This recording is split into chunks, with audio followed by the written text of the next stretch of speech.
Hello my lovelies and welcome back to my channel. Today we'll be talking about the baby scoop era. This happened all over the world and it also affected us here in New Zealand. It was a very tragic time in our history, and many women were forced to give their babies up for adoption.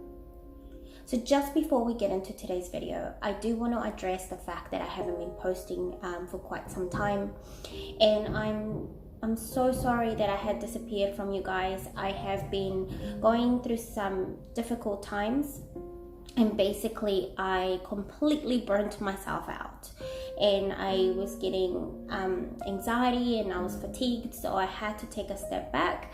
I did have a couple of videos for you guys, but I will be posting those very soon.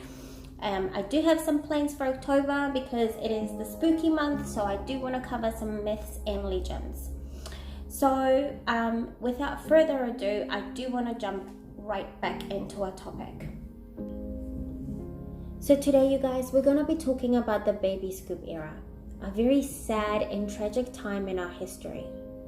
This was a time where unmarried mothers were forced to be separated from their babies.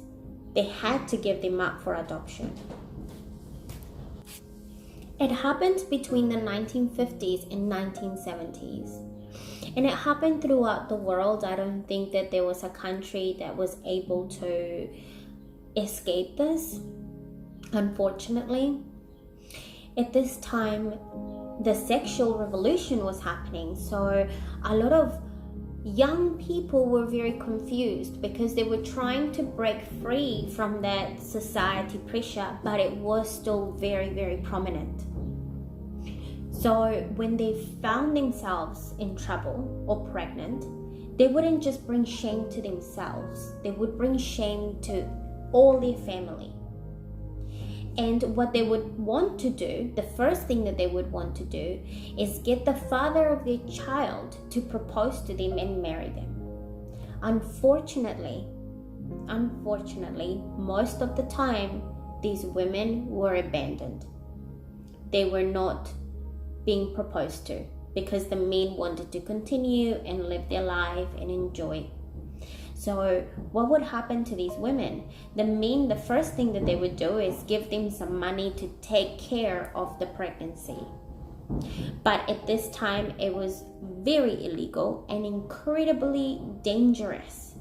So feeling heartbroken and confused, these girls would often have to face their family.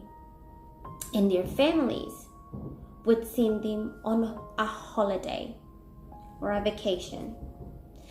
Sometimes they would make up a story and say that they would go to Europe or in New Zealand to Australia or somewhere. But in reality, they were not going on a holiday.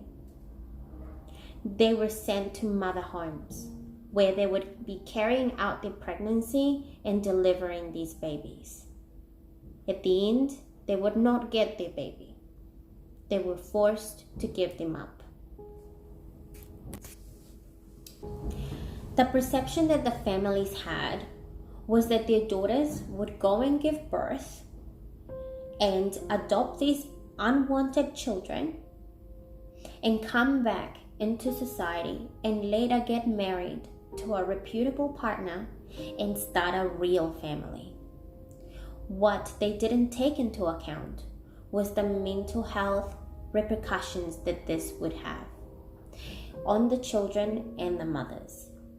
They didn't take into account how these girls were going to be treated at these homes either.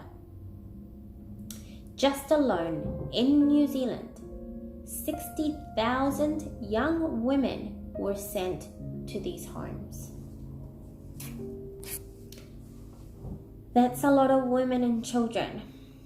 They were separated. So what happened to the girls in these homes? It wasn't a holiday, let me tell you that. It wasn't a walk in the park. These girls had to do intensive labor to earn their keep. So basically they had to be slaves in these prison type homes. They had to do hard labor, like scrubbing floors, making preserves, and doing laundry. And no washing machine for you. No, they had to do it like medieval style in these massive copper pots with hot boiling water and whacking the clothes. They were on their feet all day, every day. And these women were making a human being. They were creating a human being. And we all know how difficult that is for a woman and a woman's body. You're going to be sore. You're going to be swollen. You're going to be in pain. And to be on your feet all day wasn't pleasant. And to top it all off, the matrons would constantly remind them of the shame that they brought upon themselves. They were dirty girls, social rejects, fallen women. They were punished every single day that they stayed in those homes. In New Zealand, there were different types of homes for these women. There were the Bethany homes. These homes were a little nicer, and they were run by the Salvation Army. Here, the women were allowed to hold their babies, to breastfeed them, to clothe them, to bath them. They were able to still bond with their babies. However, this didn't change the fact that these babies did not belong to them. They would still have to give them up for adoption. One moment, you would wake up and see that your baby was gone. Then there was the St. Mary's Home for Unwed Mothers. This was a place to be feared. Here, it was run like the military. The women were constantly overworked. They were constantly tormented and reminded of the shame that they brought upon themselves and their families. The matron was someone to be feared. She was cold and ruthless. Here, the girls didn't even get to have good nutrition or even something that was healthy.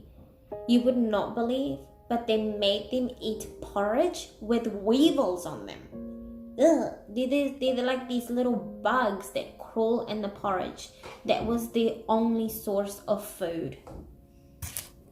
Honestly, like a place for nightmares. So who were these girls? Who were the girls that ended up in these places? Let me tell you a story about a remarkable woman who survived the baby scoop era. Her name is Maggie Wilkinson. Like many other girls, she found herself in trouble. She fell pregnant out of wedlock, and instead of a proposal, she received the cold shoulder. And with the lack of options, she was sent to St. Mary's Home for Unwed Mothers. Fallen and distraught, she walked into a living nightmare. During her stay, she witnessed many women being ripped apart from their babies, hearing their cries night after night, knowing that that would be her fate. She also witnessed the different types of women that found themselves in that place. Girls young as 14 years old, girls that had been raped, girls that were disabled. Basically, many women from different walks of life found themselves trapped in this place. They would walk down the corridors, facing shame and being tormented. Because let's remember, this was the era of where a girl with a swollen belly must have a ring on her finger. Maggie didn't have a good time there. She was overworked and mistreated. Maggie suspects that she was given labor-inducive drugs to bring baby into the world quicker. And her delivery wasn't good, you guys, because she was drugged and basically the matron delivered her baby, not the doctor. And maybe because of her inexperience or God knows why, but Maggie ended up getting horrific injuries due to labor that would later need to be corrected with surgery.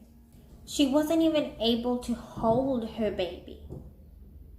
She begged him and begged him, let me see my daughter, let me have my baby. And you know what happened? She was taken straight to a lawyer's office and she had to sign the adoption papers. And she says that they made her put her hand on the Bible, like doing an oath and telling them that the adoption was done. She just needed to sign it. She didn't know what she was doing. She didn't have legal aid. She was distraught and she was confused, and they forced her to do it. This is an illegal practice. But Maggie never stopped fighting. She never did, which is why she's such a remarkable woman. She tried to call the home to get her medical records, and how convenient, they told her that the records were lost in a fire. But she kept fighting and fighting, and she eventually found her beautiful daughter, and they have a good relationship now. The baby scoop era left many wounds and scars that can never heal, not only for the mothers but for the children they had, leaving them with a void that can never be filled.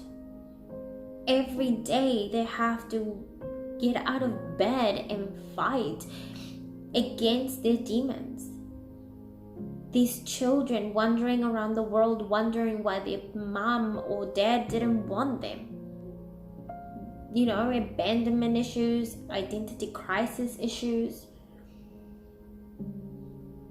Many of them committing suicide.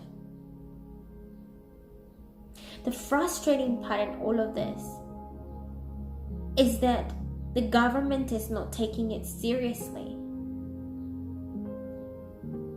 They need to do an inquiry, take Maggie's petition seriously, and look into this, because we cannot keep shoving things under the rug and pretending it's not there. These families deserve some closure, some justice. We cannot erase the past, but we can at least acknowledge it. I hope one day, from the bottom of my heart, I hope one day they will get taken seriously. So that's it from me today, guys. I hope you enjoyed this video. Don't forget to like and subscribe to my channel, and I will see you guys next time. Thanks for watching. Bye.